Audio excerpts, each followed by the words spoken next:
নমস্কাৰ মই অতুল ভূঞা আপোনালোকে চাই আছে DY365 এই অনুষ্ঠান স্পষ্টবাদ স্পষ্টবাদত আমি আজি উপনিৰ্বাচন হোৱা সমষ্টিকেইটাৰ ওপৰত আলোচনা কৰিম উপনিৰ্বাচন অনুষ্ঠিত হোৱা সমষ্টিকেইটাৰ নিৰ্বাচনী ফলাফল ওলাব অহা 2 অক্টোবৰত এই সমষ্টিকেইটা যথেষ্ট তাৎপৰ্যপূৰ্ণ কথা এইটোৱেই যে এই পাঁচটা সমষ্টিৰ ভিতৰত তিনিটা সমষ্টিৰ বিধায়ক কেইজনে দল সলনি কৰিছে থাউৰা আৰু মৰিয়নিৰ পৰা ক্ৰমে সুশান্ত বৰগোহাঁই ৰূপজ্যোতি কুৰ্মীয়ে কংগ্ৰেছ হৈ জিকি আহিছিল বিজেপিত যোগদান কৰিলে ভৱানীপুৰৰ AIDFৰ প্ৰাৰ্থী ফণী তালুকদাৰ বিজেপিলৈ আহিলে তামুলপুৰ আৰু গোসাইগাঁৱৰ বিধায়ক দুজনৰ মৃত্যু হৈছিল ইয়াৰে গোসাইগাঁও সমষ্টিটো BPFৰ দখলত আছিল এবাৰ BPF প্ৰতিযোগিতা কৰিছে বিগত নিৰ্বাচনত বিগত আজি 5 মাহৰ পূৰ্বে হোৱা বিধানসভা নিৰ্বাচনত ভৱানীপুৰত দেখা গৈছিল কংগ্ৰেছ BPF আৰু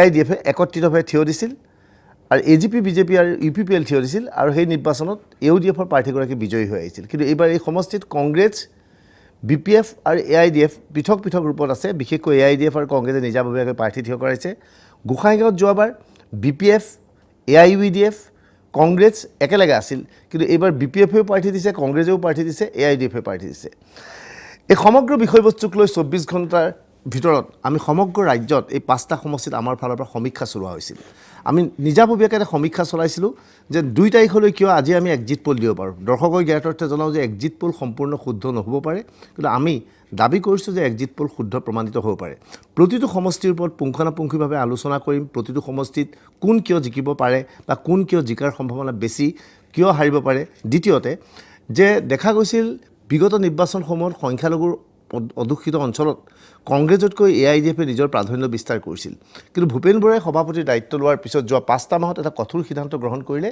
যে কংগ্ৰেছে AIDFৰ সৈতে সম্পৰ্ক ছিন্ন কৰিলে লগে প্ৰশ্ন হৈছে যে সংখ্যালঘুৰ মাজত AIDF বেছি জনপ্ৰিয় নে কংগ্ৰেছ বেছি জনপ্ৰিয় দ্বিতীয়তে উজনি অসমৰ থাউৰা আৰু মৰিয়নি বিজেপিৰ প্ৰচণ্ড ঢৌৰ মাজতো কংগ্ৰেছৰ লগত আছিল এবাৰ এই দুটা সমষ্টিটো কংগ্ৰেছে প্ৰাৰ্থী থিয় কৰাইছে তাত অখিল গগৈৰ নেতৃত্বত ৰাইজৰ দলৰ প্ৰাৰ্থী থিয় কৰাইছে এনে মুহূৰ্তত প্ৰশ্ন হৈছে যে ৰাইজৰ দল কংগ্ৰেছ আৰু বিজেপি তিনিকুণীয়া প্ৰতিদ্বন্দ্বিতাৰ মাজত কোন জিকিব বা কোন জিকে বেলেগ কথা দ্বিতীয় বা তৃতীয় স্থানত কোন থাকিব এই সমগ্ৰ বিষয়লৈ আমি এক্সিট পোল চলাইছিলোঁ আমি আপোনালোকৰ আগবঢ়াব ওলাইছোঁ এক বিশেষ অনুষ্ঠান DY365ৰ এই এক্সিট পোল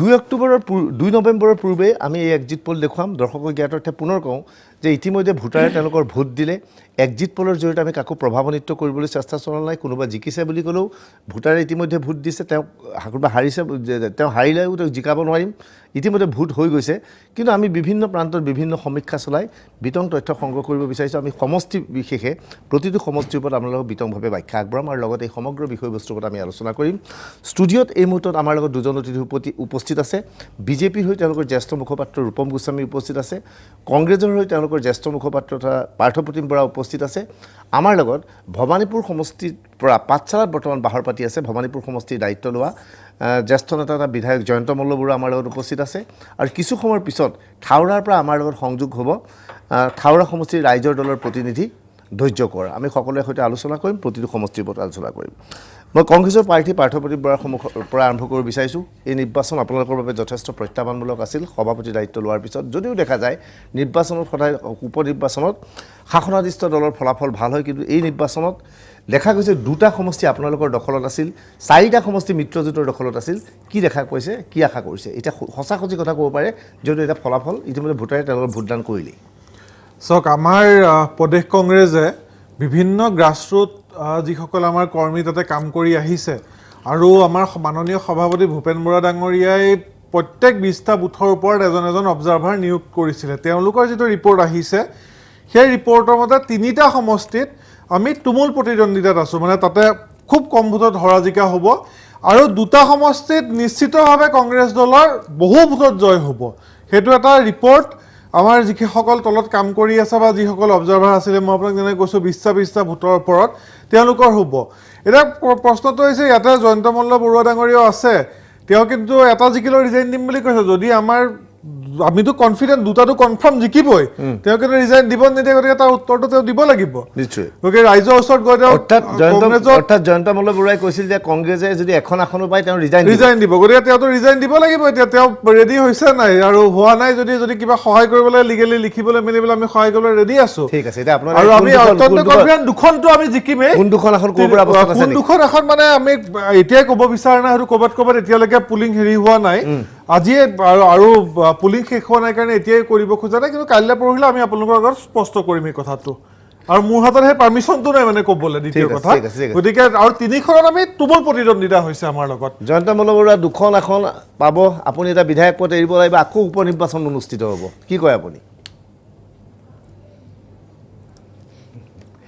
আকাশত চাং পাতি ভাল পায় কংগ্ৰেছ দলে বহুদিন ধৰি পাতিলে আৰু গতিকে তেওঁলোকে পাতি থাকিব আমিও চাই থাকিম ক'বলগীয়া একো নাই আৰু কথাটো হ'ল যে তেওঁলোকৰ মইতো এতিয়াই কৈ থৈ দিওঁ থাওৰা আৰু মৰিয়নিত তেওঁলোক কণ্টেষ্টতে নাহে তেওঁলোক থাৰ্ড পজিশ্যনত থাকিব থাওৰা আৰু মৰিয়নিত তেওঁলোক কণ্টেষ্টত নাহে কংগ্ৰেছ দল থাৰ্ড পজিশ্যনত থাকিব সৌভাগ্যবশতঃ ভবানীপুৰত শেষ মুহূৰ্তত অলপ কণ্টেষ্টত আহিব বুলি মানে ছেকেণ্ড পজিশ্যনত থাকিব কিন্তু তথাপিতো জয়ৰ ব্যৱধান অতি কমেও 30,000 হ'ব আৰু তামুলপুৰ সমষ্টিত 30,000 পৰা 35,000 ব্যৱধান হ'ব গোসাইগাঁৱত 10,000 ওপৰত ব্যৱধান থাকিব আৰু থাওৰা সমষ্টিত অতি কমেও 15-20,000 ব্যৱধান থাকিব আৰু মৰিয়নি সমষ্টিত 20,000 পৰা 25,000 ব্যৱধান থাকিব গতিকে এতিয়ালৈকে যিখিনি ৰিপৰ্ট আমাৰ আছে আমি 5টা সমষ্টিতে এই ধৰণৰ ব্যৱধানত জিকিম আৰু সেই কথাখিনি আমি আমাৰ যিটো সিস্টেম আমাৰ যিখিনি কৰ্মী যিয়ে তাত কাম কৰিছে যিসকলে গ্ৰাছৰুটত কাম কৰিছে তেওঁলোকৰ পৰা পোৱা তথ্যৰ ভিত্তিত কৈছো এওঁলোকৰ কংগ্ৰেছৰ হয় কি একেলগে গোটেই লিডাৰবিলাক আহে ৰাস্তাৰে গুচি যায় ৰাস্তাৰ কাষত এখন মিটিং কৰে গুচি যায় ইয়াৰ পৰা পিছে লিডাৰৰ পিছে কিন্তু এটা কথা জৰ্জাবলৰ পৰা কথা ঠিকে কৈছে যেতিয়া ৰিজাল্ট ওলাব তেতিয়া মুখ্যমন্ত্ৰীয়ে গলিয়ে কৈছে এবাৰ না মই এতিয়া কম তেওঁলোকে তেতিয়া ক'ব যে তেওঁলোকে মানে ইভিএম টেম্পাৰিং কৰিলে গণ্ডগোল কৰিলে এনেকে ক'ব পিছত কিন্তু আজিৰ তাৰিখত মই যিখিনি কৈ থলো সেইখিনিয়ে সত্য আৰু সেইখিনিয়ে 2 তাৰিখে দেখিবলৈ পাব পাৰ্থপ্ৰতিম বৰা যিকেইটা সমষ্টি আপোনালোকে জিকিম বুলি কৈছে আপুনি অফিচিয়েলি কোৱা নাই যে তাৰ অন্যতম এটা সমষ্টি ভবানীপুৰ যিহেতু তিনিবাৰকৈ এই সমষ্টিৰ পৰা AIDF জিকি আহিছিল এইবাৰ AIDFৰ বাদে আপোনালোক জিকিম বুলি ভাবিছে কিয় ভাবিছে যে এই সমষ্টিটোত আপোনালোকৰ সাংগঠনিক ভেটি নাছিল 3 বছৰ ধৰি সমষ্টিটোৰ পৰা AIDF জিকি আহিছিল এইবাৰ কিয় ভাবিলে যে সংখ্যালঘু ভোটাৰে AIDFক ভোট নিদি আপোনালোকক জিকাব হিন্দু ভোটাৰে আপোনালোকক ভোট দিব আপোনালোকৰ সভাপতি শহীদ খগেশ্বৰ তালুকদাৰৰ প্ৰতিকৃতি কাষত গৈ সভা কৰিছিল বড়ো মানুহৰ কাষত গৈ সভা কৰিছে কিয় ভাবিছে চাওক আমি আজিয়ে মই আপোনাক তথ্যটো মানে কোনটো জিকিম মই এতিয়া কৰিবলৈ মোৰ হাতত পাৰ্মিশন নাই মোক হাইকমাণ্ডে দিয়া নাই কিন্তু কথাটো হৈছে কি ভবানীপুৰটো এটা বিশেষ সমষ্টি কিয় সেইটো এটা যুঁজ ন্যায় আৰু অন্যায়ৰ বিৰুদ্ধে সেইটো যুঁজ এজন মাটি মাফিয়া যিজন এৰেষ্ট হৈছিলে তেওঁলোকৰ চৰকাৰৰ দিনত এৰেষ্ট হৈছিলে বিভিন্ন গোচৰত হেৰি আৰু তেওঁলোকৰ দলত গৈ তেওঁ ধোৱা তুলসীৰ পাত হৈ গ'ল গতিকে এই ভবানীপুৰৰ যুঁজটো একদম এটা খুব লক্ষণীয় যুঁজ ৰাইজৰ কাৰণে অসমবাসীৰ কাৰণে কি তেওঁলোকে ভবানীপুৰবাসীয়ে কাক চুজ কৰে সেইটো খুব লক্ষণীয় যুঁজ আৰু এটা কথা মই ক'ব খোজো তেওঁলোকে যেনেকৈ কৈছে হয় আমাৰ সভাপতিৰ এটা প্ৰায় 2 মাহ হৈছে কিন্তু তেওঁলোকৰ মুখ্যমন্ত্ৰীয়ে 3 মাহৰ বা 4 মাহৰ চৰকাৰ চলি আছে গোটেই কেবিনেটখন গৈ পেলাই তেওঁলোকে কৰি পেলাই এতিয়া তেওঁৱে জয়ন্ত মল্ল বৰুৱা ডাঙৰীয়াই কৈ আছে ক'ৰবাত আমি 10,000ত জিকিব পাৰোঁ ক'ৰবাত আমি 15,000ত জিকিব পাৰোঁ মাৰ্জিনটো তেনেকুৱাহে হ'ব বুলি কৈ আছে গোটেই কেবিনেটখন লাগি প্ৰত্যেকটো মণ্ডলৰ এজন মণ্ডলৰ সভাপতিৰ দিছিলে মন্ত্ৰীক দায়িত্ব দি দিলে মণ্ডলৰ দায়িত্ব বেয়া হৈছিল গতিকে নহয় মই কথাটো কৈছো তেওঁলোকৰ বিৰুদ্ধে তেনেকুৱা জনবিক্ষোভ আছে কাৰণে তেনেকুৱা কৰিবলগীয়া হৈছে তেওঁলোকে যে কৈ আছিলে আমাৰ গোলকিপাৰ নাই আমি গোল দি থাকিম কংগ্ৰেছে গোলে দিয়া হাতত মুখ্যমন্ত্ৰীয়ে 50খন মিটিং কৰে নেকি গোলে দিয়া হাতত মন্ত্ৰীসকলে গৈ পেলাই পঞ্চায়তত কিন্তু আপোনালোকৰ সভাপতি 2 দিন ধৰি ভবানীপুৰত বাহৰ পাতি আছিল কিয় বহি আছিল কি দৰকাৰ ভবানীপুৰত আছে মৰিয়নিত আছে কিয় গৈছিল 50খন নাই আমাৰ নাই তেওঁলোকেতো কৈছে আমাৰ অস্তিত্বই নাই যদি অস্তিত্বই নাই আমাৰ তেতিয়াহ'লে ইমান তেওঁলোকে উৎপাত কৰি পেলাই ইমান ফোৰ্স লগাই পেলাই কিয় ঠিক আছে মই জয়ন্ত মল্ল যাম জয়ন্ত মল্ল বৰুৱা মই যাম জয়ন্ত মল্ল ৰুলিং পাৰ্টি ঠিক জয়ন্ত মল্ল কথাটো হ'ল যে তেওঁলোকে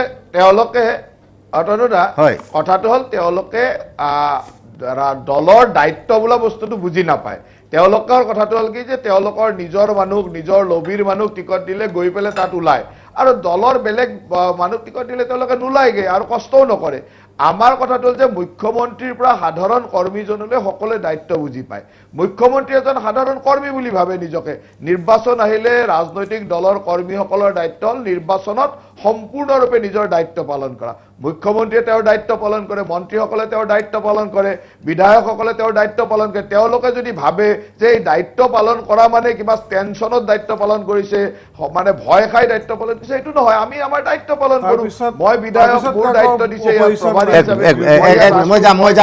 কাম কৰিছো মোৰ দায়িত্ব মুখ্যমন্ত্ৰী এজন দায়িত্বশীল মানুহ আছে দায়িত্ব পালন কৰিছে দলৰ দায়িত্ব এটা তেওঁ মুখ্যমন্ত্ৰীয়ে বেছিকে মিটিং কৰিলে তেওঁ কিয় বেয়া পাব লাগে ঠিক আছে মই জয়ন্ত বল্লভ আপোনাৰ ওচৰত যাম বেছিকে মিটিং কৰক কি জয়ন্ত বল্লভ মই আপোনাৰ ওচৰত তেওঁলোকৰ মানুহবিলাক আৰু মিটিং কৰক ঠিক আছে মই জয়ন্ত বল্লভ আপোনাৰ ওচৰত ৰূপম গোস্বামী আমি ভবানীপুৰ সমষ্টিৰ কথা আৰম্ভ কৰিব বিচাৰিছোঁ ভবানীপুৰ সমষ্টিক লৈ পেলাই কংগ্ৰেছ যথেষ্ট আশাবাদী তেওঁলোকৰ নেতৃত্বৰ সৈতে আমি যেতিয়া অনানুষ্ঠানিক কথা বতৰা পাতিছোঁ তেওঁলোকে বাৰে বাৰে কৈছে এই সমষ্টিত তেওঁলোক জিকাৰ সম্ভাৱনা আছে ভবানীপুৰ আপুনি কি দেখা পাইছে হয় অতনু মই ইয়াৰ আগতে বৰ্তমান মই শিৱসাগৰ জিলাৰ প্ৰভাৰী ইয়াৰ আগতে মই বজালী জিলাৰ প্ৰভাৰী আছিলোঁ আৰু তাৰ অন্তৰ্গত ভবানীপুৰ পৰে আৰু নিশ্চিতভাৱে ভবানীপুৰ আমি কোনো শংকাই নাই যে আমি তাত জিকিম তাৰ কোনো শংকাই নাই আৰু এতিয়া কংগ্ৰেছৰ বক্তাজনেতো কিবা না কিবাটো ক'ব লাগিব ন আপুনি টকশ্বত মাতিছে তেখেতে এনেকুৱা ধৰণৰ কথা বতৰাবোৰ কৈ থাকিব আৰু আপুনি ভাবে যিজন পাৰ্টিক AIDF হৈ জিকি আহিছিল এইবাৰ তেওঁ বিজেপি হৈ জিকি যাব সুমেৰু আৰু কুমেৰুৰ মাজত এনেধৰণৰ ঘটনা ঘটিব নাই চাওক তেখেতে যোৱাবাৰ AUDFৰ হৈ জিকিছে তাত কিন্তু তেখেতৰ নিজৰ ব্যক্তিগত এটা হোল্ড আছে সেই কথা মই ক'ব নালাগে ভবানীপুৰত তেওঁ ইয়াৰ আগতে ইণ্ডিপেণ্ডেণ্টটো খেলিছিলে তাতো যথেষ্ট ভোট পাইছিলে তেওঁৰ এটা হোল্ড আছে তেওঁ AUDF বুলি জিকা নাছিলে তেওঁ নিজে এজন ব্যক্তি হিচাপে জিকিছিলে এতিয়া মই দৰ্শকক জ্ঞাতাৰ্থে জনাওঁ যে আমি আটাইকেইটা সমষ্টি এক্সিট পোল চলাইছিলোঁ ভবানীপুৰত কি হ'ব তাৰ এক্সিট পোল কিছু সময়ৰ পিছত আমি আপোনালোকক দেখুৱাম কিন্তু ভবানীপুৰৰ জনবিন্যাস কিছু জানি থোৱাটো প্ৰয়োজন ভবানীপুৰত কি হৈছে ভবানীপুৰত কেনেকৈ AIDF জিকি আহিছিল ভবানীপুৰত যি অসমীয়া ভোটাৰ আছে মানে সেই ভোটাৰৰ সংখ্যা প্ৰায় 52,000 অসমীয়া ভোটাৰ আছে ইয়াতকৈ 1000 ভোটাৰ মুছলমান ভোটাৰ বেছি আছে 53,000 গতিকে স্বাভাৱিকতে AIDF আগতে 53,000 ভোটৰ গৰিষ্ঠ সংখ্যক ভোট পায় 52,000 ভোট যি আছিল সেই 52,000 ভোট বিভাজিত হয় তাত বড়ো ভোটাৰ প্ৰায় 30,000 আছে সেই ভোট বিভাজিত হয় বঙালী ভোটৰ একাংশ ভোট কংগ্ৰেছে পায় একাংশ বিজেপিয়ে পায় আৰু এইবাৰ দেখা গৈছে 53,000 মুছলমান ভোটৰ কিছু বিভাজন ঘটিছে জয়ন্ত বল্লভ আপুনি কি দেখা পাইছে যে ভোট কেনেকৈ বিভাজিত হৈছে নেকি সংখ্যালঘুৰ ভোট বিভাজিত হৈছে নেকি আৰু হিন্দু ভোট একত্ৰিত হৈছে নেকি বিজেপিৰ দৃষ্টিকোণ কেনেকুৱা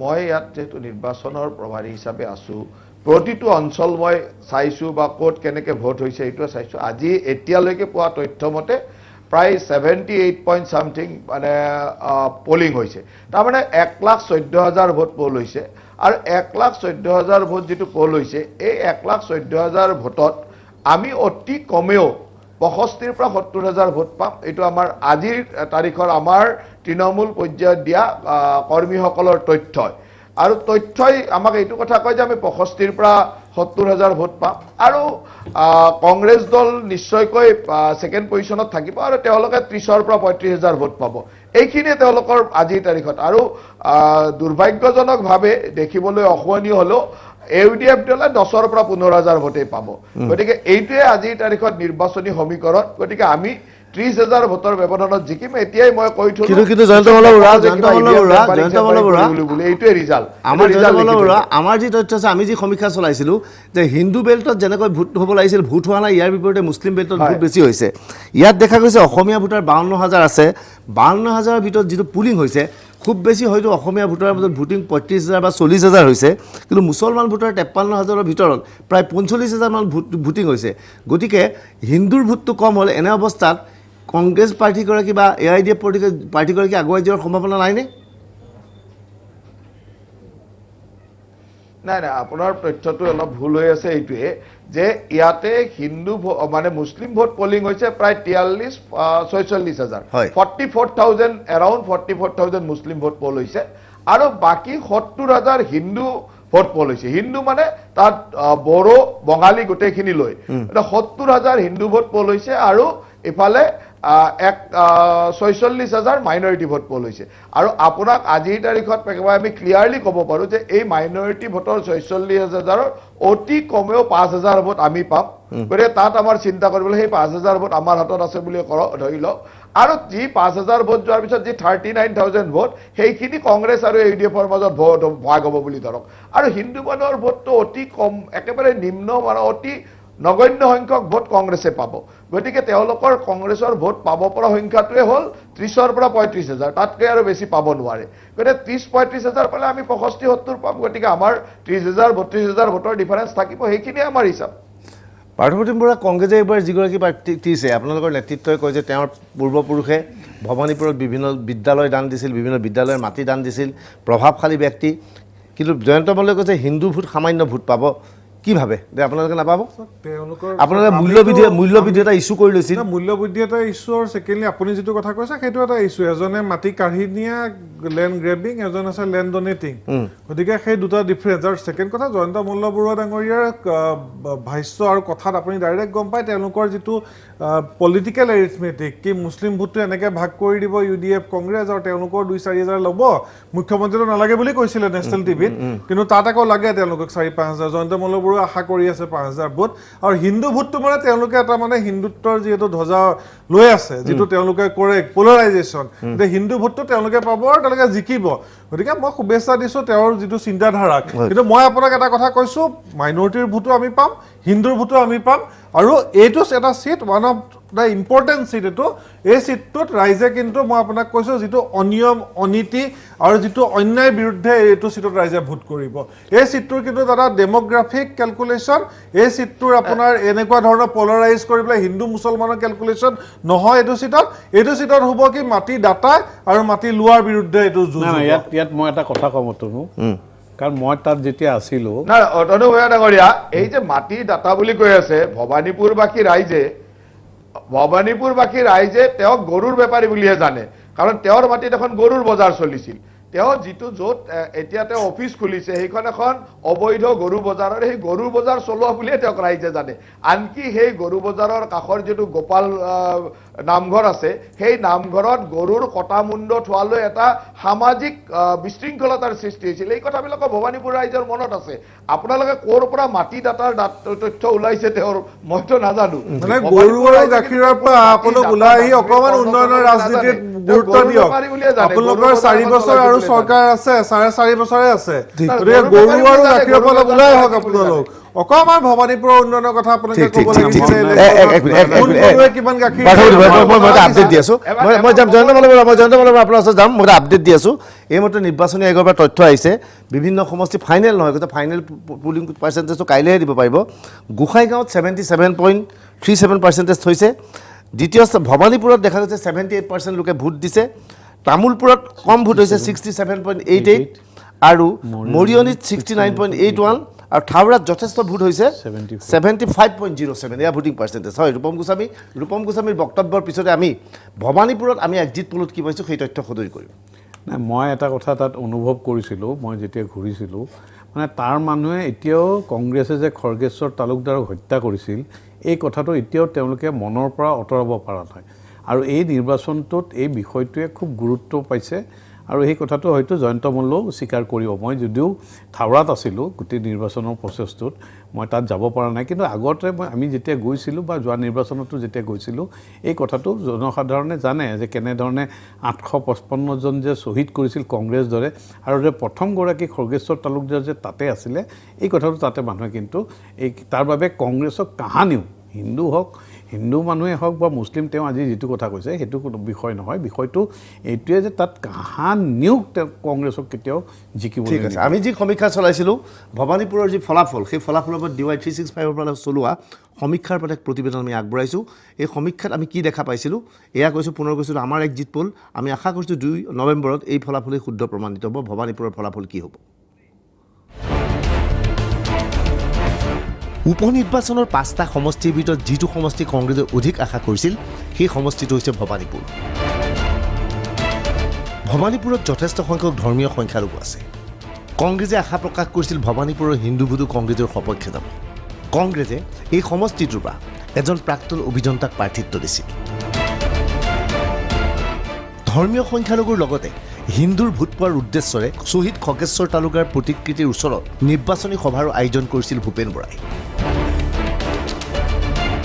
আনকি সভাপতি ভূপেন বৰাই শেহতীয়াভাৱে 2টা দিন ধৰি ভৱানীপুৰত বাহৰ পাতি প্ৰায় প্ৰতিটো সংখ্যালঘুৰ পঞ্চায়তত নিৰ্বাচনী প্ৰচাৰ অভিযান চলাইছিল।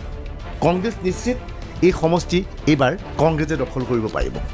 পূৰ্বে 3বাৰকৈ এই সমষ্টিক প্ৰতিনিধিত্ব কৰিছিল AIDFে, কিন্তু এইবাৰ কংগ্ৰেছ আৰু AIDFে পৃথক পৃথকভাৱে নিৰ্বাচনী যুদ্ধত অৱতীৰ্ণ হৈছে। মূল্যভিত্তিক প্ৰধান ইছ্যু হিচাপে লৈ বাৰে বাৰে ভৱানীপুৰত নিৰ্বাচনী প্ৰচাৰ চলাইছিল সভাপতি ভূপেন বৰাই।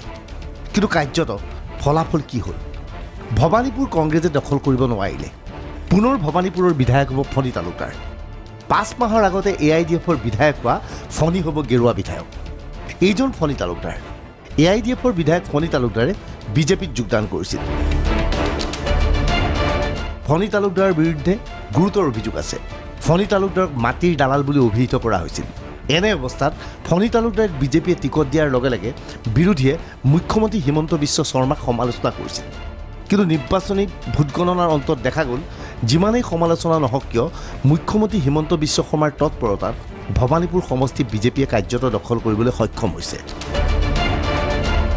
অহা 2 অক্টোবৰৰ ফলাফলত স্পষ্টভাৱে দেখা যাব ভৱানীপুৰ সমষ্টিৰ পৰা বিজয়ী হৈছে বিজেপিৰ ফণী তালুকদাৰ। ৰ'ব, তাৰ আগতে ভৱানীপুৰৰ জনবিন্যাস ভালকৈ চাই লওক। অসমীয়া ভোটাৰ 52,000, মুছলমান ভোটাৰ 53,000, বড়ো ভোটাৰ 30,000, বঙালী ভোটাৰ 12,000, অন্যান্য 500জন। দেখা গৈছে বিগত 3টা কাৰ্যকালত এই সমষ্টিৰ পৰা AIDF বিজয়ী হৈ আহিছিল। যোৱাবাৰৰ নিৰ্বাচনৰ পূৰ্বে আগৰ 2টা নিৰ্বাচনত AIDF আৰু কংগ্ৰেছে পৃথক পৃথকে নিৰ্বাচনত প্ৰতিদ্বন্দ্বিতা কৰিছিল। ভৱানীপুৰত AIDFৰ সাংগঠনিক স্থিতি যথেষ্ট শক্তিশালী আছিল। দেখা গৈছিল হিন্দু ভোট বিভাজিত হোৱাৰ ফলত সংখ্যালঘুৰ ভোট একত্ৰিতভাৱে লাভ কৰি ভৱানীপুৰৰ পৰা AIDF জিকি আহিছিল। কিন্তু এইবাৰ কিছু পথ পৰিৱৰ্তন ঘটিছে। ভৱানীপুৰৰ ভোটদানৰ হাৰ 75%তকৈ অধিক। হিন্দু অধ্যুষিত অঞ্চলতকৈ মুছলমান অধ্যুষিত অঞ্চলত ভোটৰ হাৰ অধিক। দেখা গৈছে ভৱানীপুৰত প্ৰায় 1,15,000 ভোটাৰে আজিৰ তাৰিখত ভোটদান কৰিছে। ইয়াৰে মুছলমান ভোটাৰৰ সংখ্যা হ'ব প্ৰায় 45,000। এই 45,000 ভোটাৰৰ ভোট বিভাজিত হৈছে কংগ্ৰেছ আৰু AIDFৰ মাজত।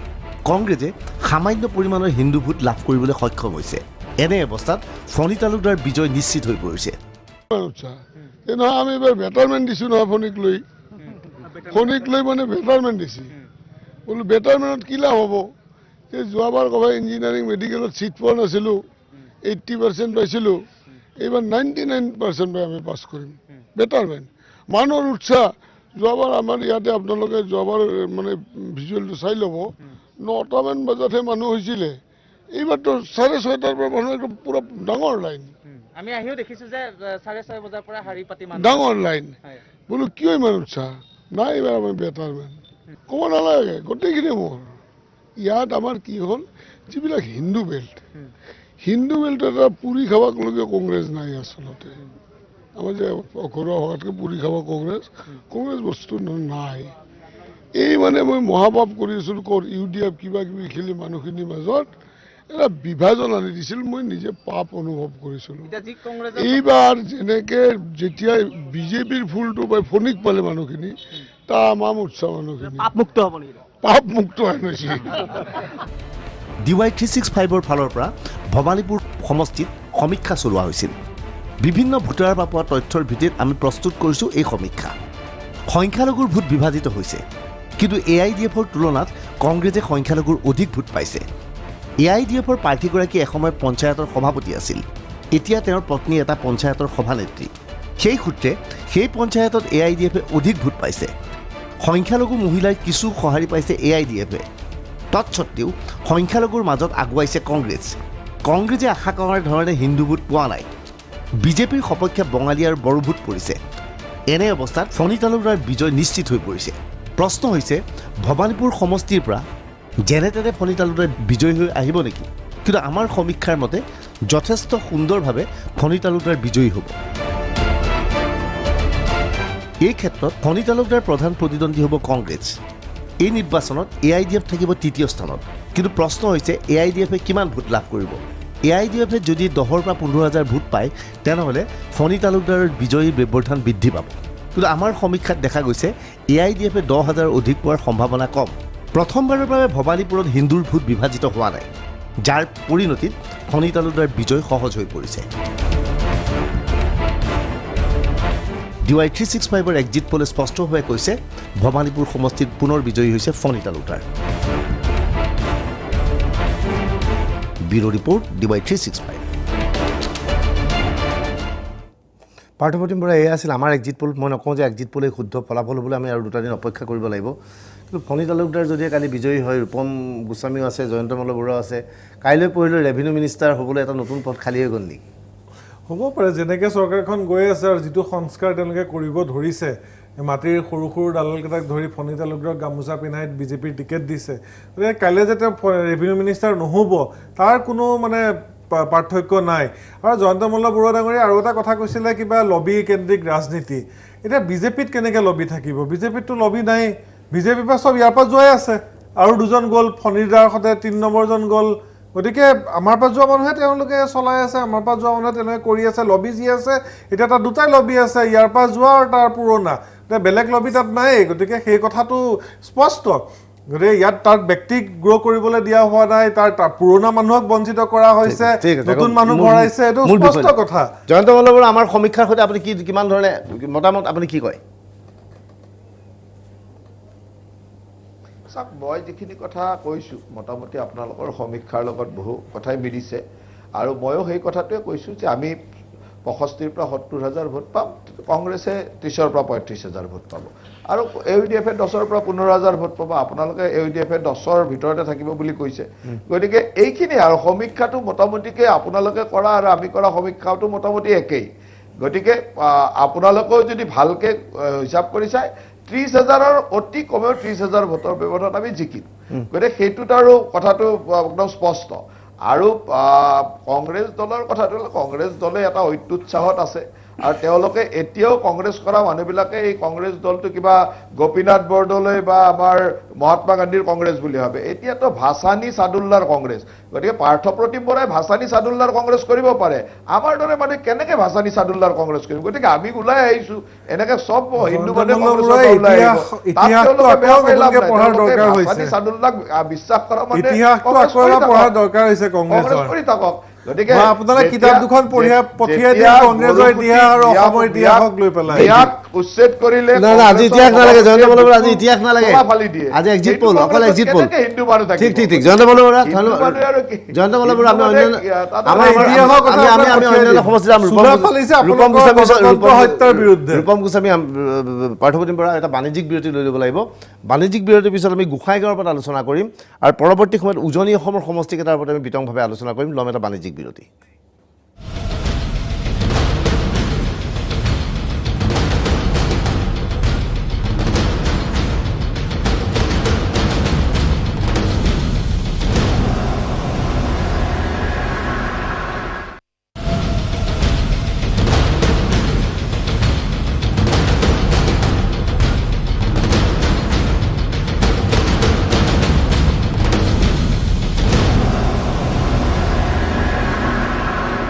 পাঁচটা বিধানসভা সমষ্টিৰ উপ নিৰ্বাচনৰ ওপৰত বিতং কথা পাতি আছোঁ আমাৰ লগত ষ্টুডিঅ'ত আছে কংগ্ৰেছৰ পাৰ্থপ্ৰতিম বৰা বিজেপিৰ ৰূপম গোস্বামী আৰু ভৱানীপুৰৰ পৰা আমাৰ লগত আছে জয়ন্ত মল্ল বৰুৱা আমি আন এটা সমষ্টিৰ ওপৰত কথা পাতিম গোসাইগাঁও পাৰ্থপ্ৰতিম বৰা আপোনালোকে যি দুটা সমষ্টি আপুনি আনুষ্ঠানিকভাৱে কোৱা নাই যদিও আমি জানো যি দুটা সমষ্টি কংগ্ৰেছ সাংঘাতিক ধৰণে আশাবাদী সেই দুটা সমষ্টিৰ ভিতৰত এটা হৈছে ভৱানীপুৰ এটা হৈছে গোসাইগাঁও আমি ইতিমধ্যে আমাৰ এক্সিট পোলত কৈছোঁ যে ভৱানীপুৰ সমষ্টিটোৰ পৰা ফণী তালুকদাৰ বিজয় নিশ্চিত হৈছে যদিও কংগ্ৰেছে ইয়াক গ্ৰহণ কৰা নাই কংগ্ৰেছৰ মতে তেওঁলোকৰ পাৰ্টি বিজয়ী হ'ব সেই কথা 2 নৱেম্বৰত চূড়ান্ত হ'ব গোসাইগাঁও কি দেখিছে পাৰ্থপ্ৰতিম বৰা গোসাইগাঁওটো এটা এনেকুৱা সমষ্টি সেই সমষ্টিটো যোৱাবাৰ আমাৰ মিত্ৰজোঁটৰ আছিলে কিন্তু তাতে BPF কণ্টিনিউৱাছলি জয় হৈ আহিছে সেই কেণ্ডিডেটজনে যোৱাবাৰ জয় হৈছে সেইটো কিন্তু হিন্দু মেজৰিটি সমষ্টি নেক্সট হায়েষ্ট ভোট আছে খ্ৰীষ্টান আৰু তাৰপিছত মাইনৰিটি মুছলিম মানে গতিকে এইটো এটা মিক্সলি পপুলেটেড সমষ্টি আৰু আমি গোসাইগাঁওটো সাংঘাতিক এটা চেলেঞ্জিং হৈছে UPPL আছে তাতে হাগ্ৰামা মহিলাৰীয়ে টিকেট হেৰি কৰা নাই গতিকে সেই সমষ্টিটোত মই ভাবোঁ কংগ্ৰেছে অত্যন্ত ভাল ফল দেখুৱাবলৈ আমি তাত টিকেট দিছে তাত দিছে গতিকে হাগ্ৰামাই টিকেট দিছে, তাতো এটা ট্ৰাইংগল ফাইট হৈছে, যেনেকৈ আপোনাৰ হেৰিয়াত যোৱাবাৰ সেই সমষ্টিটোত আপোনালোকে হাগ্ৰামা মহিলাৰী দলৰ প্ৰাৰ্থীক আপোনালোকে সমৰ্থন দিছিল, AIDF-এ সমৰ্থন দিছিল, দিয়াৰ পিছতো UPPL-তকৈ 10,000 ভোটত বিজয়ী হ'বলৈ সক্ষম হৈছিল। কিন্তু এইবাৰ আপোনালোক পৃথক, AUDF পৃথক, BPF পৃথক, তাৰপিছত কিয় আশা কৰিছে সেই সমষ্টিটো আপোনালোকে? তাৰে মই আপোনাক কৈছোঁ, য'ত পপুলেশ্যন, য'ত পলাৰাইজ তেওঁলোকে কৰিব পৰা নাই তাতে আমাৰ ফল ভাল হৈছে, য'ত হিন্দু মুছলমানৰ ৰাজনীতি কৰিব পৰা নাই তাতে ফল ভাল হ'ব। আমি হেৰিয়াতো আশাবাদী। আমি চাওক, মই আপোনাক কৈছোঁ বাকী 3টা যি সমষ্টি আছে, 2টা সমষ্টি মই নাম এতিয়া ক'ব খোজা নাই, কিয় পুলিং হয়তো এতিয়াও শেষ হোৱা নাই, কোনোবা 1-2টা বুথত চলি আছে আৰু মোক হাইকমাণ্ডে ক'বলৈ কোৱা নাই কাৰণে মই নামকেইটা ক'ব খোজা নাই। 2টা সমষ্টিটো আমি নিশ্চিত জিকিম, আমাৰ যিটো ৰিপৰ্টৰ মতে ভবানীপুৰ আপোনালোকে পাম বুলি আমি দুটা সমষ্টিত নিশ্চিত, আৰু 3টা সমষ্টিত আমি ভাবিছোঁ একদম খুব ক্ল'জ কণ্টেষ্ট আছে। কোন জিকিব সেইটো মই আজিয়ে কৈ দিব নোৱাৰোঁ। ঠিক আছে। ৰূপম গোস্বামী, গোসাইগাঁও কি হ'ব যেন আপুনি ধাৰণা কৰিছে? মানে চাওক, গোসাইগাঁও আমি জিকিমেই, ইয়াত কোনো ধৰণৰ এনেকুৱা কথা নাই যে গোসাইগাঁও আমি নিজিকোঁ, কাৰণ UPPL তাত আমাৰ কেণ্ডিডেট আছে, খুব ষ্ট্ৰং কেণ্ডিডেট হয়, আৰু তাত বাকী যিমানখিনি মানুহ আছে, আমাৰ কাৰ্যকৰ্তা আছে, BJPৰ মানুহ, কোনো ধৰণৰ খুব সমিল মিলেৰে কাম কৰি আছে, আৰু এই চিটটো আমি এইবাৰ আজৰি আনিবলৈ আমি সক্ষম হ'ম। আৰু তাত জনসাধাৰণো বিচাৰিছে যে উন্নয়ন হ'ব লাগে। গোসাইগাঁও আপুনি যদি গৈছে দেখিব একেবাৰে উন্নয়ন নাই গোসাইগাঁও সমষ্টিটোত। গতিকে এবাৰ নিশ্চিতভাৱে ভাৰতীয় জনতা পাৰ্টীৰ মিত্ৰজোঁটৰ UPPL তাৰপৰা মই আৰু এটা কথা মই ক'ব লাগিব, মানে যিহেতু এইটো BTADৰ এটা চিট, BTAD ৰাইজে এটা বস্তু দেখিছে কি BJP চৰকাৰখনে কি কৰে, এবাৰ হাগ্ৰামা মহিলাৰীক লয়, আকৌ এবাৰ UPPLক লয়, আকৌ এবাৰ হাগ্ৰামা মহিলাৰীক ল'ব নে নলয় তাৰ ওপৰত চিন্তা হয়। গতিকে তেওঁলোক কনফিউজ, BTAD ৰাইজ কনফিউজ, তাতে কি কৰি কি আছে এইখন লুডু খেলাৰ নিচিনা। BTAD ৰাইজে কংগ্ৰেছক কিয় ভোট দিব, যে ভোট দিলে সমষ্টি উন্নয়ন হ'ব জানো বাই ইলেকশ্যন? কথাটো হৈছে কি, এইটো সমষ্টি উন্নয়ন BJPৰ লগত দেখোন হাগ্ৰামা মহিলাই যোৱা 5 বছৰ আছিল, তেওঁলোকৰ মন্ত্ৰী আছিলে, সেইজনে MLA আছিলে, কিন্তু তেওঁ এতিয়া আমাৰ BJP মুখপাত্ৰই কৈছে তাত উন্নয়ন হোৱা নাই। যদি তেওঁলোকৰ বিধায়ক থাকোঁতে উন্নয়ন হোৱা নাই, চৰকাৰ থাকোঁতে উন্নয়ন হোৱা নাই, এতিয়া কেনেকৈ হ'ব? আজি থাউৰাত যোৱা 5 বছৰ কাৰ বিধায়ক আছিলে? BJP বিধায়ক। জয়ন্ত মল্ল বৰুৱা, গোসাইগাঁও কি দেখিছে, খবৰ কিবা আছে আপোনালোকৰ? গোসাইগাঁৱত আমি সুন্দৰ ভোটত জিকিম। UPPLৰ প্ৰাৰ্থীগৰাকী, আমাৰ মিত্ৰ দলৰ প্ৰাৰ্থীয়ে অতি কমেও 10,000 ভোটৰ ব্যৱধান থাকিব। মই বেছি ভোটৰ ব্যৱধান কোৱা নাই, অতি কমেও 10,000 ভোট।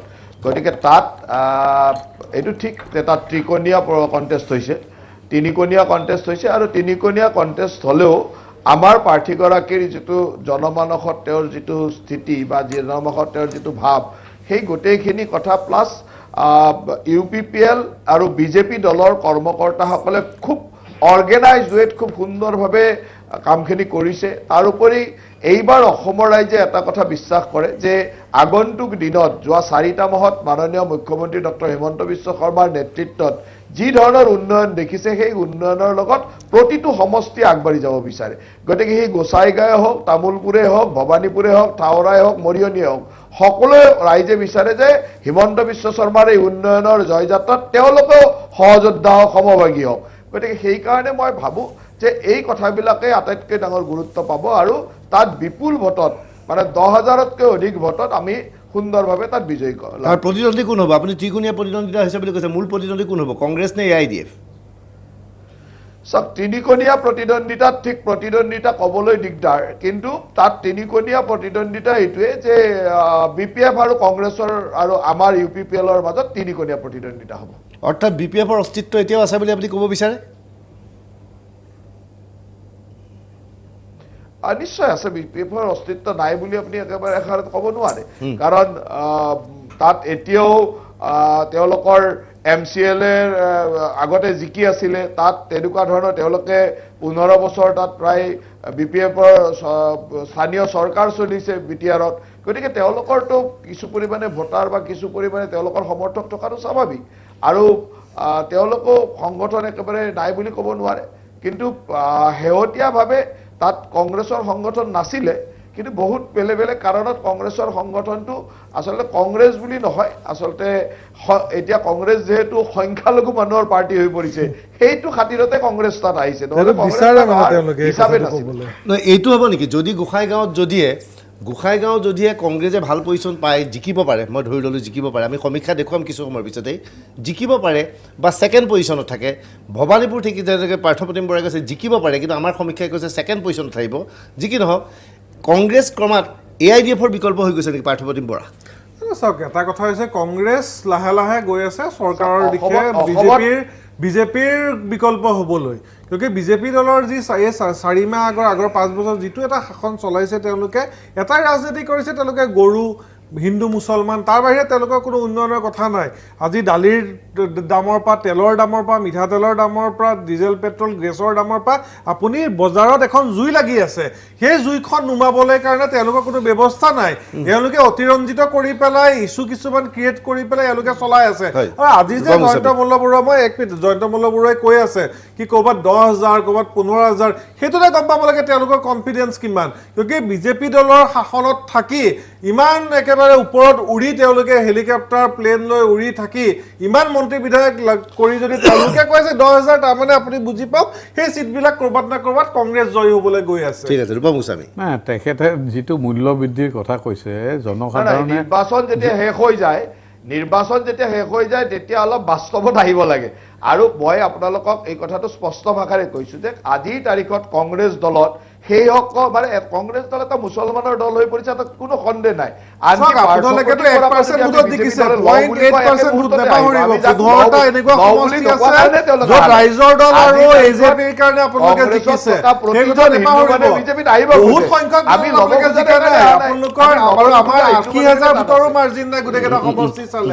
আপোনালোকৰ পুলিং পাৰ্চেণ্টেজৰ ডিফাৰেঞ্চ আমাৰ 80,000 নাই, 0.8% আপোনালোক জিকিছে। গতিকে আপোনাক সাংঘাতিক এটা মেণ্ডেট দি আপোনালোকে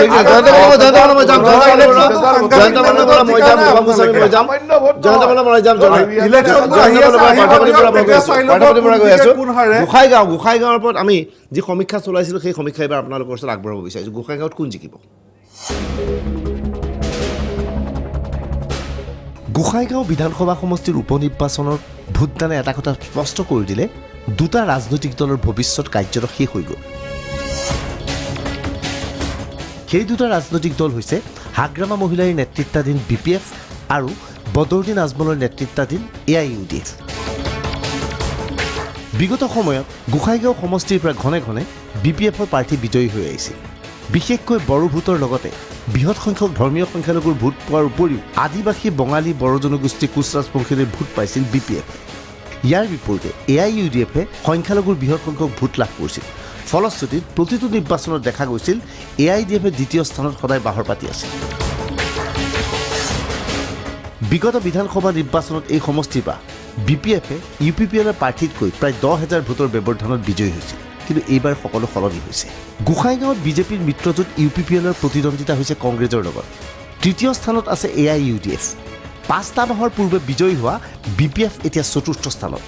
নিজৰ অস্তিত্ব প্ৰমাণিত কৰিবলৈ হাগ্ৰামা মহিলাৰে গোসাইগাঁৱত নিজৰ প্ৰাৰ্থী থিয় কৰায়ো কোনো ধৰণৰ প্ৰচাৰ চলাব নোৱাৰিলে। কাৰ্যত হাগ্ৰামা মহিলাই নিস্তেজ হৈ পৰিল। গোসাইগাঁৱৰ জনবিন্যাস ভালকৈ বুজি লওক। ধৰ্মীয় সংখ্যালঘুৰ ভোট 57,000টা, আদিবাসীৰ ভোট 46,000টা, বড়ো জনগোষ্ঠীৰ ভোট 44,000, বঙালী সম্প্ৰদায়ৰ ভোট 18,000, কোচ ৰাজবংশীৰ ভোট 15,000, অন্যান্য ভোট 6,000। দেখা গৈছে ইয়াৰে ধৰ্মীয় সংখ্যালঘুৰ ভোট এইবাৰ কংগ্ৰেছ আৰু AIDFৰ মাজত বিভাজিত হৈছে। কিন্তু কংগ্ৰেছে আদিবাসী পাৰ্টি প্ৰখ্যাত কৰাৰ ফলত আদিবাসীৰ কিছু ভোট দখল কৰিবলৈ সক্ষম হৈছে। গোসাইগাঁৱৰ বৃহৎ অংশ BTRৰ অধীনত পৰে। BTRৰ অধীনত থকা সংখ্যালঘু ভোটাৰে নিৰাপত্তাৰ স্বাৰ্থত এইবাৰ বিজেপি মিত্ৰজোঁট UPPLক ভোট দিয়াৰ খবৰ আহিছে। DY365এ সমগ্ৰ বিষয়টোৰ ওপৰত সমীক্ষা চলাই কিছু তথ্য লাভ কৰিছে। প্ৰথমবাৰৰ বাবে গোসাইগাঁৱত বিজেপিৰ মিত্ৰজোঁট UPPLে সংখ্যালঘুৰ কিছু ভোট লাভ কৰিছে। সংখ্যালঘুৰ ভোট কংগ্ৰেছ আৰু AIDFৰ মাজত বিভাজিত হৈছে। আদিবাসীৰ এক বুজন পৰিমাণৰ ভোট কংগ্ৰেছ আৰু UPPLে পাইছে। কিন্তু বড়ো, বঙালী, কোচ ৰাজবংশীৰ অধিকাংশ ভোট গৈছে UPPLৰ সপক্ষে। আজি প্ৰাৰ্থী হৈ মই ক'ব বিচাৰোঁ যে যিবোৰ ঠাইত কিবা পল হৈ আছে তাতে সুস্থভাৱে, ভালোভাৱে, শান্তিভাৱে যাতে পল হয় তাৰ কাৰণে মই সকলোকে অনুৰোধ কৰোঁ, আহ্বান কৰোঁ আৰু যাতে আমাৰ প্ৰাৰ্থীক জিকাবলৈ সিহঁতে চেষ্টা কৰোঁ। এই মুহূৰ্তত প্ৰথম ভোট মোৰ ভোটটো মই মতদান দি দিলোঁ তো মই যিখিনি দেখিলোঁ বা খবৰ মোৰ বিভিন্ন অঞ্চলৰ পৰা খবৰ আহি আছে তাতে কৰ্মীসকলৰ যিটো উৎসাহ উদ্দীপনা আৰু ভোটাৰৰ যিটো উৎসাহ উদ্দীপনা সেইটোৱে প্ৰমাণ কৰে যে মোক এইবাৰ সমষ্টিবাসীয়ে বিধানসভালৈ নিৰ্বাচিত কৰি পঠিয়াব। পুনৰ চাওক গোসাইগাঁৱৰ জনবিন্যাস।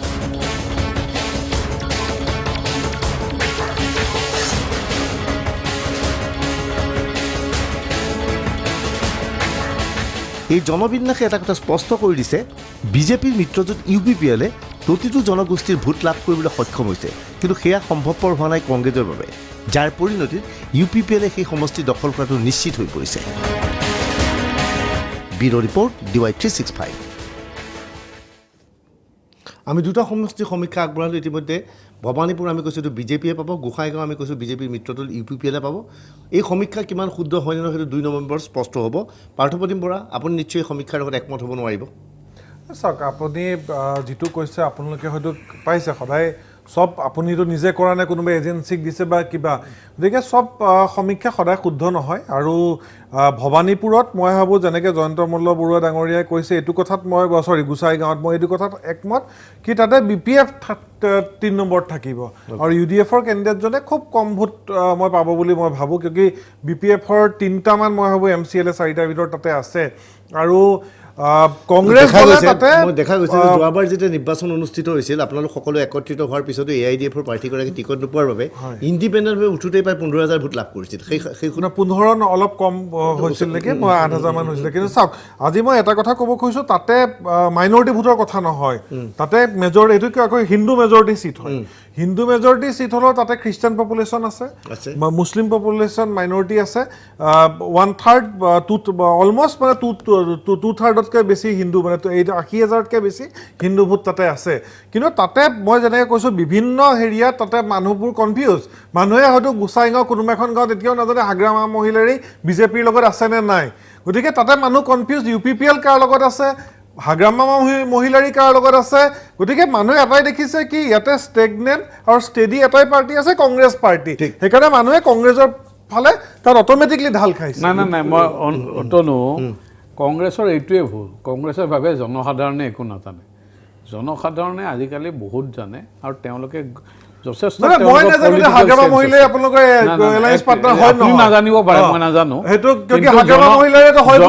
জনসাধাৰণে জানে আপোনালোকে নিৰ্বাচন কিয় হাৰে, এই কাৰণে বাৰে বাৰে নিৰ্বাচন হাৰি আছে। আপুনি আপোনালোকে এই কাৰণে বাৰে বাৰে নিৰ্বাচন হাৰি আছে। আপোনালোকৰ বৃহৎ জয় ক'তো পোৱা নাই, আপোনালোকৰ অলপ 15টা এনেকুৱা চিট আছে য'ত 2,500-1,500 ভোটত আপোনালোকে 80,000 ভোট বেছি পাই পেলাই আমাতকৈ জিকা য'ত আপোনালোকে ইমান অহংকাৰ নকৰিব। আপোনালোকে যে ৰিয়েলিটিটো অনুভৱ নকৰে। পাৰ্থপ্ৰতিম বৰা, ৰূপম গোস্বামী, আমি দুটা নামনিৰ সমষ্টিৰ ওপৰত কথা পাতিলোঁ, কিন্তু আমি শেহতীয়াভাৱে তামোলপুৰৰ ওপৰত আমি কোনো আলোচনাই কৰিব বিচৰা নাই। আমাৰ সমীক্ষাত দেখা গৈছে এই সমষ্টিৰ পৰা UPPLে প্ৰতিদ্বন্দ্বিতাবিহীনভাৱে ব্যাপক ভোটত বিজয়ী হৈছে। ইয়াত কংগ্ৰেছৰ কোনো অস্তিত্ব নাই। আমাৰ যি সমীক্ষা আছে গতিকে সেই সমষ্টিৰ পৰা আমি বিতং আলোচনা নকৰোঁ। আমি কৈছোঁ যে তামোলপুৰ সমষ্টিটো UPPLে লাভ কৰাটো 100% শুদ্ধ। এইটো আমাৰ সমীক্ষাত বহু ভোটত দিছে, গতিকে আমি এই সমষ্টিৰ ওপৰত আলোচনা নকৰোঁ। আমাৰ লগত এইমাত্ৰ এজন অতিথি উপস্থিত আছে, তেখেত হৈছে থাওৰা সমষ্টিৰ ৰাইজৰ দলৰ প্ৰতিনিধি ধৈৰ্য কোঁৱৰ। ধৈৰ্য কোঁৱৰক এই অনুষ্ঠানলৈ স্বাগতম জনাইছোঁ। ধৈৰ্য কোঁৱৰ বৰ্তমান আছে। ধৈৰ্য কোঁৱৰ, মই আপোনাৰ সৈতে থাওৰা সমষ্টিৰ ওপৰত বিতং আলোচনা কৰিম, কিন্তু এটা বাণিজ্যিক বিৰতি লৈ ল'ব লাগিব। বাণিজ্যিক বিৰতিৰ পিছত আমি থাওৰা সমষ্টিত কি হ'ব, আমাৰ এক্সিট পোলে কি কয়, আপুনি কি কয়, কংগ্ৰেছে কি কয়, বিজেপিয়ে কি কয়, সকলো কথা এটা সৰু বাণিজ্যিক বিৰতি।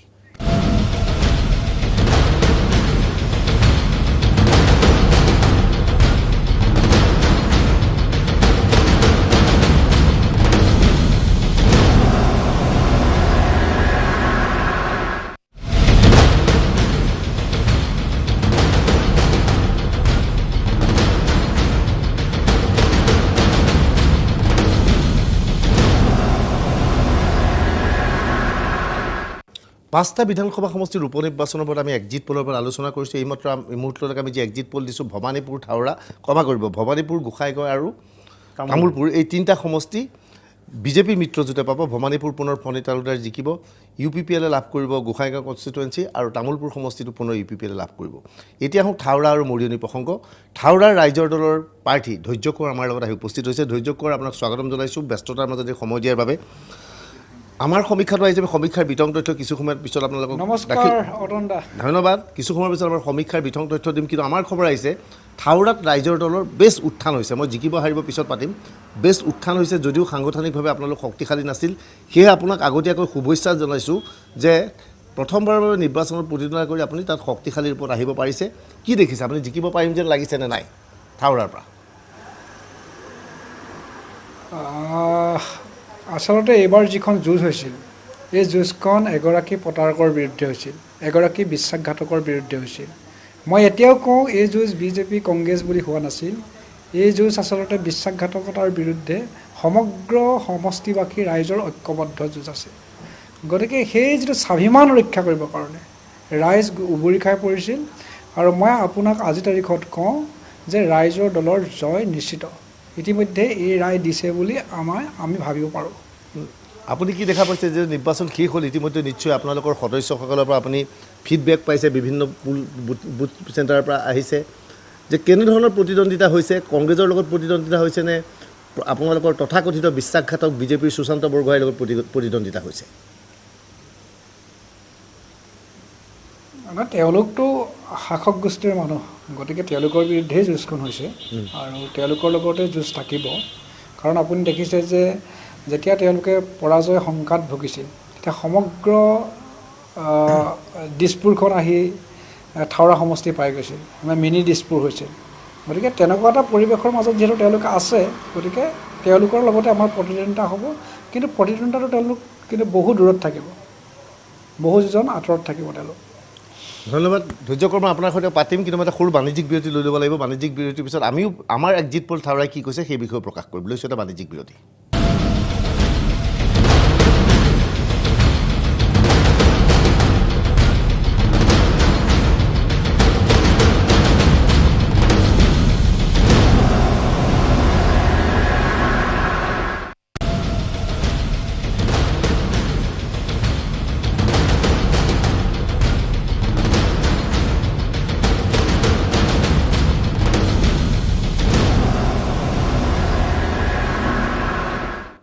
আমি এক্সিট পলৰ ওপৰত কথা পাতি আছোঁ। ইতিমধ্যে আমি কৈছোঁ যে ভৱানীপুৰ সমষ্টিটো আমাৰ এক্সিট পল মতে বিজেপিয়ে পাব, তামোলপুৰ UPPL পাব, গোসাইগাঁও UPPLে পাব। এইবাৰ থাওৰাৰ ওপৰত কথা পাতিব বিচাৰিছোঁ। থাওৰাৰ ধৈৰ্য কোঁৱৰ আছে, আমাৰ লগত জয়ন্ত মল্ল বৰুৱা আছে, ৰূপম গোস্বামী উপস্থিত আছে, কংগ্ৰেছৰ পাৰ্থপ্ৰতিম বৰুৱা উপস্থিত আছে।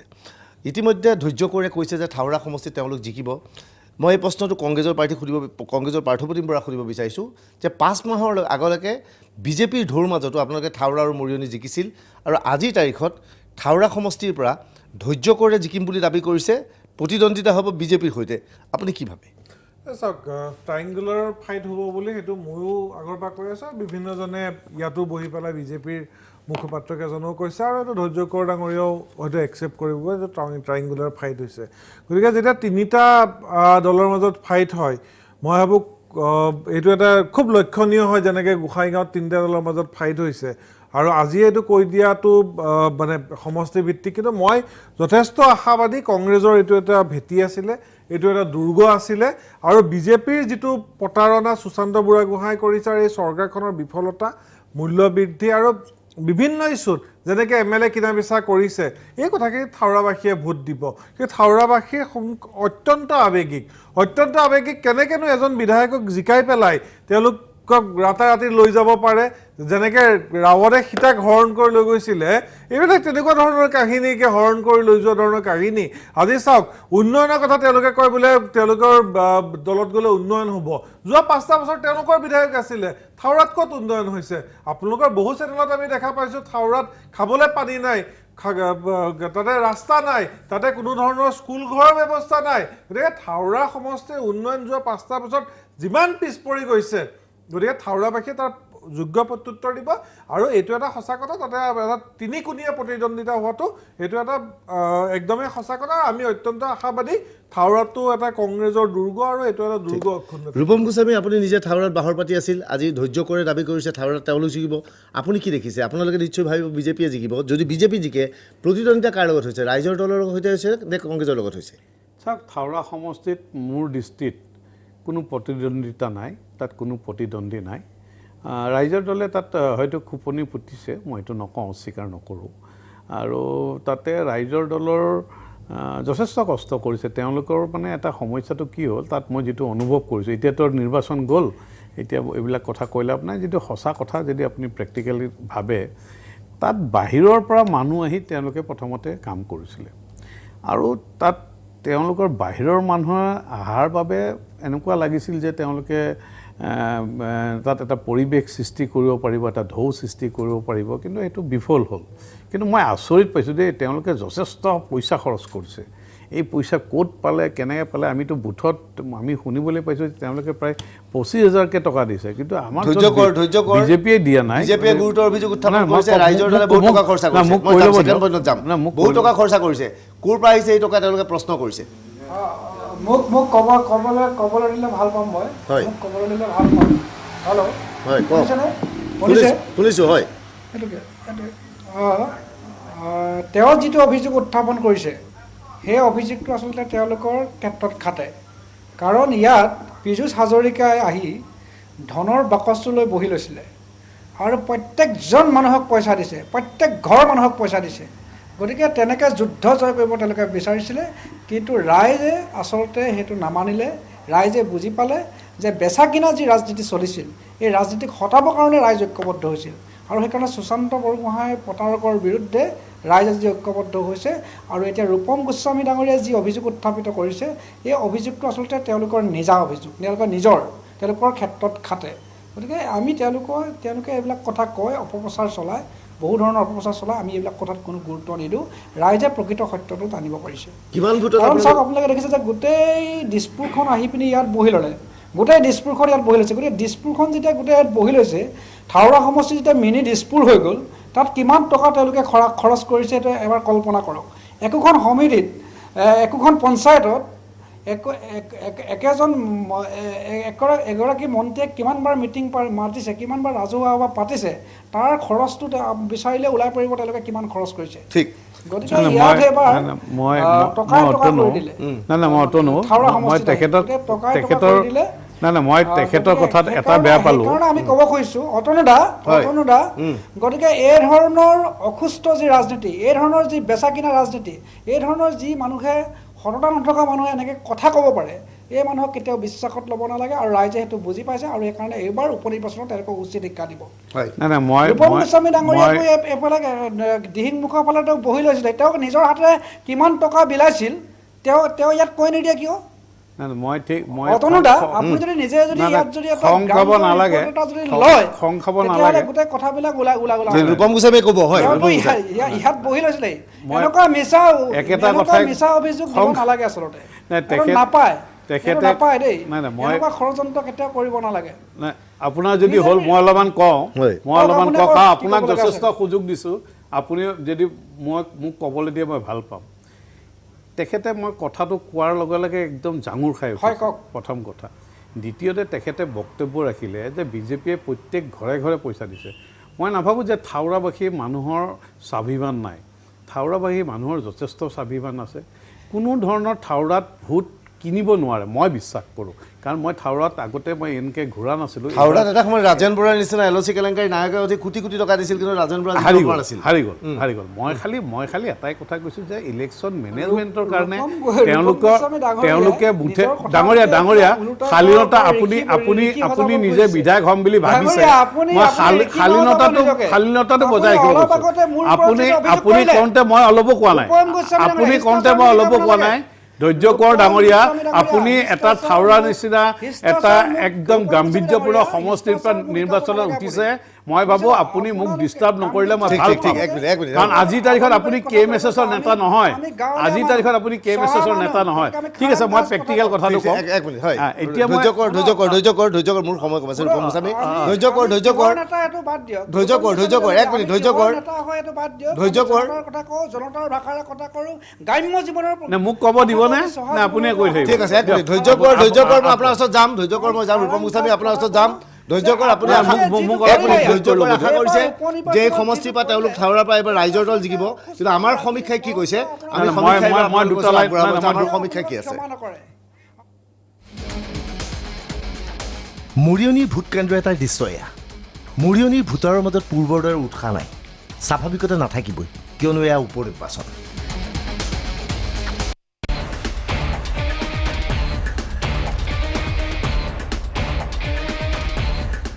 মাত্ৰ 5 মাহৰ পূৰ্বে থাউৰাত অনুষ্ঠিত হোৱা নিৰ্বাচনত কংগ্ৰেছৰ প্ৰাৰ্থী সুশান্ত বৰগোহাঁই বিজেপিৰ কুশল দৌৰীতকৈ সামান্য ভোটত বিজয়ী হৈছিল এক কথাত ক'বলৈ গ'লে থাউৰাবাসীয়ে কংগ্ৰেছৰ সপক্ষে ভোটদান কৰিছিল কিন্তু এতিয়া থাউৰাত উপ নিৰ্বাচনৰ পিছত পৰিৱেশ পৰিস্থিতি সলনি হৈছে থাউৰাত নাটকীয়ভাৱে বহু ক্ষেত্ৰত পিছ পৰি আছে এইবাৰ কংগ্ৰেছৰ প্ৰাৰ্থী বাছনিৰ ক্ষেত্ৰত নেতৃত্বই ভুল কৰিছে বুলি একাংশ কংগ্ৰেছীয়ে অভিযোগ কৰিছে আচলতে থাউৰাৰ কংগ্ৰেছ কৰ্মীসকলে সুশান্তৰ বিৰুদ্ধে যিজন প্ৰাৰ্থীয়ে যুঁজিব বুলি ধাৰণা কৰিছিল শেষ মুহূৰ্তত সেইজন প্ৰাৰ্থীক টিকট নিদিলে গতিকে সমগ্ৰ থাউৰা সমষ্টিত দেখা গ'ল কংগ্ৰেছ কৰ্মীৰ মাজত উৎসাহ কম প্ৰায়বোৰ ভোট কেন্দ্ৰত যিদৰে কংগ্ৰেছৰ টেবুল থাকিব লাগিছিল সেইদৰে টেবুল দেখা নগ'ল থাউৰাত কংগ্ৰেছৰ পৰিৱৰ্তে বিজেপিৰ লগত যুঁজ দিছে ৰাইজৰ দলে সাংগঠনিকভাৱে দুৰ্বল ৰাইজৰ দল হঠাৎ শক্তিশালী হৈ পৰিছে থাউৰাত কংগ্ৰেছৰ দুৰ্বল প্ৰাৰ্থীৰ সুযোগ লৈ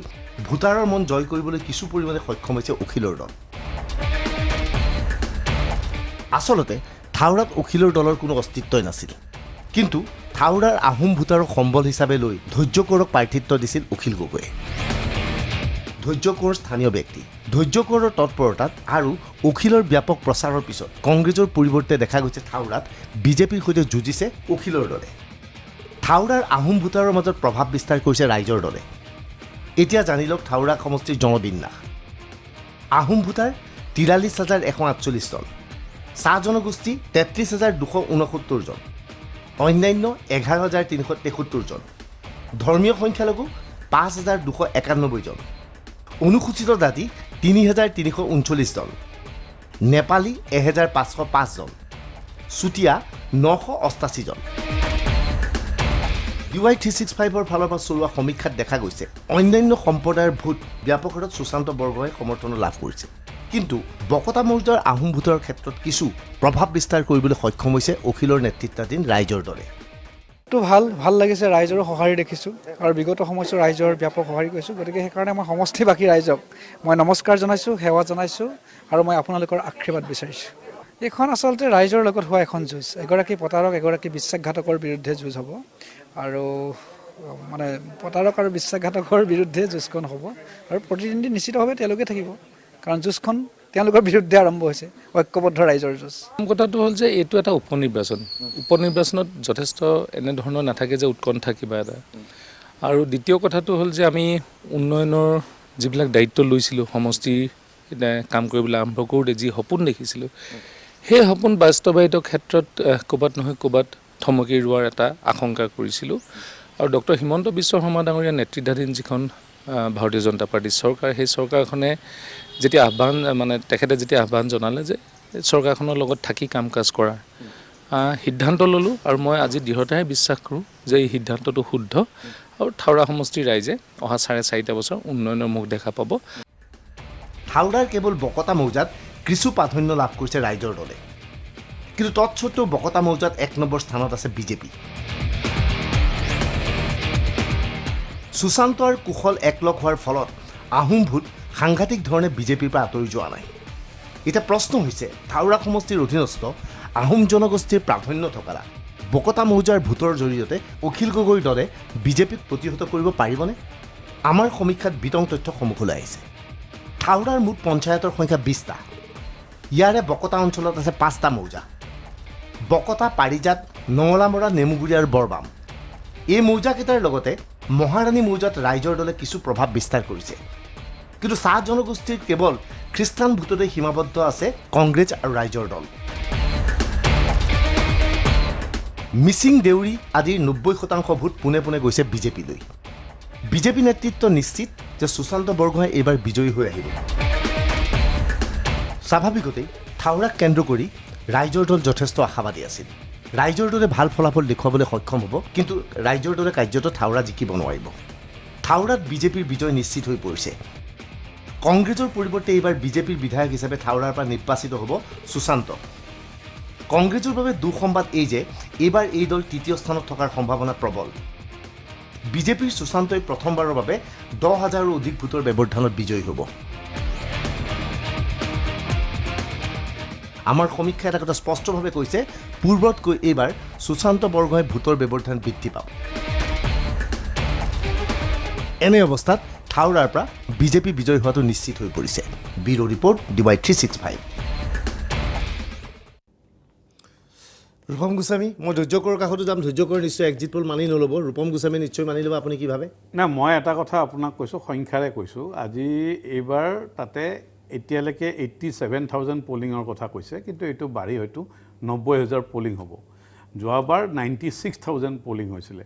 এই 6,000 যে পলিং হ'ল কমিলে, এই 6,000 কিন্তু সৰহ সংখ্যক কংগ্ৰেছ দলৰ পলিং কমিলে। কিয়? তাত আমি কংগ্ৰেছৰ প্ৰচাৰ আমি একেবাৰে দেখিবলৈ পোৱা নাই। আৰু তাত কংগ্ৰেছৰ গতিকে এনেকুৱা এটা বহুতে কৈছে, অকল তেওঁলোকেও নহয়, যে কংগ্ৰেছ আৰু ৰাইজৰ দলে ভিতৰি ভিতৰি মিলি নিৰ্বাচনটো খেলিছিল। যা কি নহওক, কিন্তু এটা কথা নিশ্চিত মই আজি আপোনাক ক'লোঁ যে বিজেপিৰ যিগৰাকী কেণ্ডিডেট প্ৰশান্ত বৰগোহাঁই ডাঙৰীয়াই তেখেতে 45,000ৰ পৰা 55,000ৰ ভিতৰত ভোট পাব। 90,000 যদি পলিং হয়, 90,000 পলিঙৰ ভিতৰত 45,000 পৰা 50,000 ভোট একদম পোৱাটো থিৰাং। আৰু বাকী কংগ্ৰেছে এতিয়া ডিপেণ্ড কৰিব, কংগ্ৰেছে তেওঁলোকৰ ভোট বেংক কিমান ধৰি ৰাখিব পাৰে। বাকী থাকিলে 40,000 ভোট। সেই 40,000 ভোটৰ মাজতে ভাগ হ'ব। মই নাভাবোঁ যে কংগ্ৰেছে 10,000 পৰা 15,000 ভিতৰৰ এক সংখ্যাত থাকিব, মোৰ যিটো কেলকুলেশ্যন। আৰু বাকীখিনি ৰাইজৰ দলে পাব আৰু কমিউনিষ্টে অলপমান পাব। সেইখিনিয়ে মোৰ কেলকুলেশ্যন। ধৈৰ্যকৰ, আপোনাৰ কেলকুলেশ্যন কেনেকুৱা? আপুনি কি ভাবে? আপোনাৰ গণনা নিশ্চয় সমীক্ষা মানি নল'ব, আমিও নাজানো। এইটো সমীক্ষা 2 তাৰিখে আচল ফলাফল ওলাব। আপুনি কি ভাবে? না, তেওঁ যিটো সমীক্ষা দিছে সেইটো তেওঁলোকৰ কথা। তেওঁলোকেতো মানে হেৰিয়াত বহিয়ে সমীক্ষা দি আছে। মই এইটো সমীক্ষা মই দিব নোখোজোঁ, কিন্তু মই এটা কথা খুব খোলাকৈ ক'ব খোজোঁ যে আমাৰ জয় নিশ্চিত। আৰু আমি কিমান ভোটৰ ব্যৱধানত জিকিম সেইটোও নকওঁ, কাৰণ সেইটো মই 2 তাৰিখলৈ ৰ'ম। কিন্তু এটা কথা কওক, এবাৰ আমাৰ চাহ শ্ৰমিকসকলে আমাক যথেষ্ট ভোট দিছে। আগতে বিজেপিয়ে সেই ভোটটো পায়, গতিকে এইবাৰ ৰাইজৰ দলে পাইছে। গতিকে আমি 70% মানে পাইছোঁ বুলি ভাবিব পাৰোঁ তাৰ পৰা। আৰু সেইকাৰণে আমি এবাৰ জিকাটো নিশ্চিত। মই এই কথাখিনিয়ে চমুকৈ ক'লোঁ। ঠিক আছে। জয়ন্ত মল্লকৰ আপোনাক সুধিব বিচাৰিছোঁ, শেষত মৰিয়নিৰ কি খবৰ আছে আপোনালোকৰ লগত? চাওক, মৰিয়নিত অন্যকেইটা সমষ্টিৰ তুলনাত মৰিয়নিত অলপমান পলিং কম হৈছে। আৰু পলিং কম হোৱা মানে বিগত জেনেৰেল নিৰ্বাচনতো ইয়াৰ পলিং কম হৈছিল, বা তাৰ আগৰ নিৰ্বাচনসমূহতো পলিং কম হোৱাই দেখা যায়। মৰিয়নি সমষ্টিত অইন সমষ্টিবিলাকৰ তুলনাত কিবা কাৰণত হয়তো পলিঙৰ পাৰ্চেণ্টেজ অলপ কম থাকে। আৰু এইকাৰণে মই ভাবোঁ যে পলিঙৰ পাৰ্চেণ্টেজ কম হোৱা স্বত্তেও আমি আজিৰ তাৰিখত 20,000তকৈ অধিক ভোটত বিজয়ী হ'ম বুলি আমাৰ তথ্য আছে, বা আমি যি ধৰণৰ খবৰ পাইছোঁ।